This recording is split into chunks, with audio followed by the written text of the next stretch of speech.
সমাগত বনভোজৰ বতৰ নৱবৰ্ষক আদৰিবলৈ সাজু জাজিমুখৰ হাতীশাল ইকো পাৰ্ক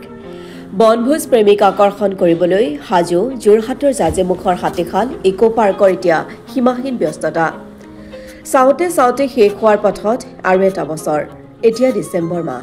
পুৰণি বছৰটোক বিদায় আৰু নতুন বৰ্ষক আদৰণি জনাবলৈ বহুজনে ইতিমধ্যে বহু পৰিকল্পনা সাজু কৰিছে বিশেষকৈ প্ৰকৃতিৰ সেউজীয়া ভূমিৰ পাহাৰীয়া নাইবা নদ নদী ভৰা এক স্থানত নিজৰ নিজৰ পৰিয়াল বন্ধু বান্ধৱৰ সৈতে এসাঁজ খাবলৈও সাজু হয় সকলো বনভোজ প্ৰেমীৰ লগতে ক্ৰমাৎ সাজু হৈ উঠিছে বনভোজস্থলীসমূহ ৰাজ্যৰ কিছু কিছু স্থানৰ লেখীয়াকৈ টিয়কৰ জাজি কোকিলা ব্ৰহ্মপুত্ৰ নদীৰ সংগমস্থলী জাজিমুখ হাতীশালৰ নৈসৰ্গিক পৰিৱেশত স্থাপিত হাতীশাল ইকো পাৰ্কত এতিয়া বাঢ়িছে ব্যস্ততা এই পাৰ্কৰ পৰিৱেশে আকৰ্ষিত কৰিবলৈ সাজু বনভোজ প্ৰেমীক বিগত বছৰৰ দৰে এইবাৰো অঞ্চলটোৰ একাংশ উদ্যমী যুৱকে হাতীশাল ইকো পাৰ্কখন সজাই পৰাই তুলিছে যাক লৈ ব্যস্ততাৰ অন্ত নাই অঞ্চলটোৰ বহু যুৱকৰ উল্লেখযোগ্য যে দূৰ-দূৰণিৰ পৰা অহা ৰাইজৰ সুবিধাৰ্থে কেৱল প্ৰাকৃতিক সম্পদেৰে অতি সুন্দৰকৈ পৰিকল্পিতভাৱে সজাই পৰাই তুলিছে হাতীশাল ইকো পাৰ্কখন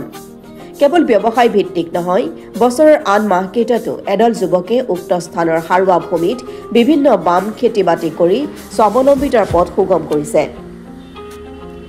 লগতে অঞ্চলৰ কৃষকসকলৰ উৎপাদিত সামগ্ৰীৰ বিক্ৰীৰ বাবে এখন বজাৰ কণ কণ শিশুৰ বাবে এখন উদ্যান সম্পূৰ্ণ অসমীয়া থলুৱা খাদ্য সম্ভাৰ উপলব্ধ এখন ৰেষ্টুৰাৰ ব্যৱস্থা কৰা হৈছে এই হাতীশাল ইকো পাৰ্কত সেয়ে নৱবৰ্ষতো জাজিমুখৰ নৈসৰ্গিক শান্ত কোমল এই সেউজীয়া পৰিৱেশত প্ৰিয়জনৰ সৈতে উপভোগ কৰি আনন্দ উল্লাস কৰাৰ লগতে অসমৰ পৰ্যটক ক্ষেত্ৰ জাজিমুখৰ নাম সন্নিবিষ্ট কৰিবলৈ ৰাইজক আহ্বান জনাইছে এই সকল উদ্যমী যুৱকে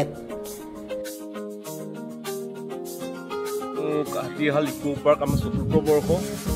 সকলো অসমবাসী ৰাইজক আমাৰ হাতীশাল তৰফৰ পৰা আন্তৰিক অভিনন্দন জ্ঞাপন কৰিছোঁ সকলোলৈ আমাৰ তৰফৰ পৰা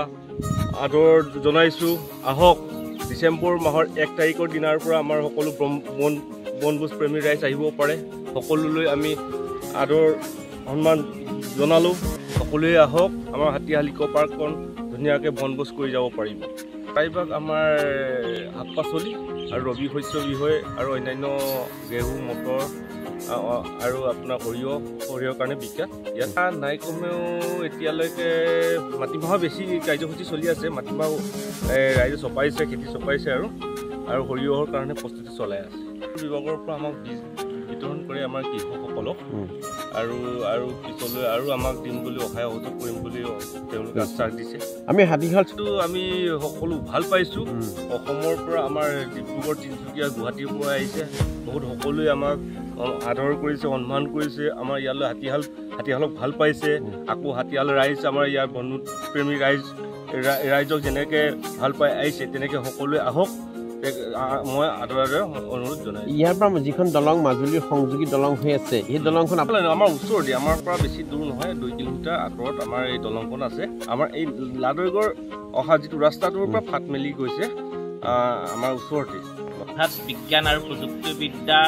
প্ৰতিষ্ঠানৰ সন্মুখৰ যি ডাঙৰীয়ালিয়েদি আহিলে আপোনালোকে প্ৰায় 6-7 কিলোমিটাৰ আহিলে আপুনি এই হাতীশাল ইকো পাৰ্ক স্থানডোখৰ পাবহি আৰু তাৰ উপৰিও আপোনালোকে আহিলে নিমাতী হৈ আহিব পাৰে নিমাতী থানাৰ সন্মুখৰ পৰাও আহিব পাৰিব বা লাডৈগড় চাৰিআলি ফালৰ পৰাও আপোনালোকে মেলেং মথাউৰিয়েদি এই স্থানলৈ আহিব পাৰিব তথা হৰ্চ ৰাইডিং আৰু আমাৰ যিখিনি ল'ৰা ছোৱালী খেলা ধূলা কৰিবও পাৰিব তালৈ আহিলে তথাপিতো ফুলৰ উদ্যানো থাকিব ইয়াত আপোনালোকৰ 7-8জনমান ব্যক্তি এই হাতীশাল ইকো পাৰ্কৰ লগত জড়িত হৈ আছে বৰ্ষত ধৰি দিছে আৰু আমি বৰ্তমান প্ৰস্তুতি পূৰ্ণগতিত চলি আছে আৰু এই অহা ডিচেম্বৰৰ পৰা আশা ৰাখিছোঁ পৰ্যটকৰ সংখ্যা বাঢ়িব বুলি আমি আশা ৰাখিছোঁ আমাৰ বেছি মাটিমাহে কৰা হৈছে যথেষ্ট কৰা হৈছে আৰু মাটিমাহটো আচলতে যথেষ্ট খৰচ কম হয় আৰু খুব সহজেই হয় সেইবাবে মাটিমাহৰ খেতিহে অলপ বেছিকৈ কৰা হৈছে হাতীশাল এটা ঐতিহাসিক স্থান আপোনালোকে সকলো জানেই আৰু পূৰ্বৰ তুলনাত প্ৰত্যেক বছৰে দৰ্শকৰ আৰু বনভোজ প্ৰেমীৰ সংখ্যা যথেষ্ট বাঢ়িছে। আশা ৰাখিছোঁ বিগত বৰ্ষৰ দৰে এইবাৰো আমাৰ পৰ্যটকৰ সংখ্যা বৃদ্ধি পাব। এইটো হয়েই বাৰু। আৰু মানে ধৰি লওক মাজুলী সংযোগী দলং গ'লে দেখিব যে প্ৰাকৃতিক যিটো পৰিৱেশ আচলতে আমাৰ তাতে ৰহনহে আনি ইয়ালৈ আহিলে আচলতে আপোনালোকে প্ৰাকৃতিক পৰিৱেশত নৌকা বিহাৰ বা অস্ত্ৰচালনা আৰু যি ল'ৰা ছোৱালীৰ কাৰণে শিশু উদ্যানৰ ব্যৱস্থা কৰা হৈছে। আৰু তাৰ ফালে চাৰিওফালে আচলতে প্ৰাকৃতিক এটা পৰিৱেশ ইতিমধ্যে হৈয়ে আছে। আমি জাষ্ট ৰহনহে আনিছোঁ। গতিকে আপোনালোকে যদি ইয়াৰ নৈসৰ্গিক পৰিৱেশত আপোনালোকে এটা বনভোজ খাই আপোনালোকে আনন্দ উল্লাস কৰিব পাৰে। উল্লেখযোগ্য যে বিগত 3টা বছৰে উক্ত স্থানলৈ সমগ্ৰ ৰাজ্যৰ পৰা লক্ষ লক্ষ বনভোজ প্ৰেমীৰ আগমন হৈছিল আৰু সকলোৱে হাতীশালৰ প্ৰাকৃতিক সৌন্দৰ্য উপভোগ কৰি আনন্দিত হৈ পৰিছিল। সেয়ে এইবাৰো পূৰ্বৰ দৰে সমূহ অসমবাসীৰ আগমন ঘটিব আৰু নৈপৰীয়া পৰিয়ালসমূহ উপকৃত হ'ব বুলি আশা কৰিছে উদ্যমী যুৱকসকলে।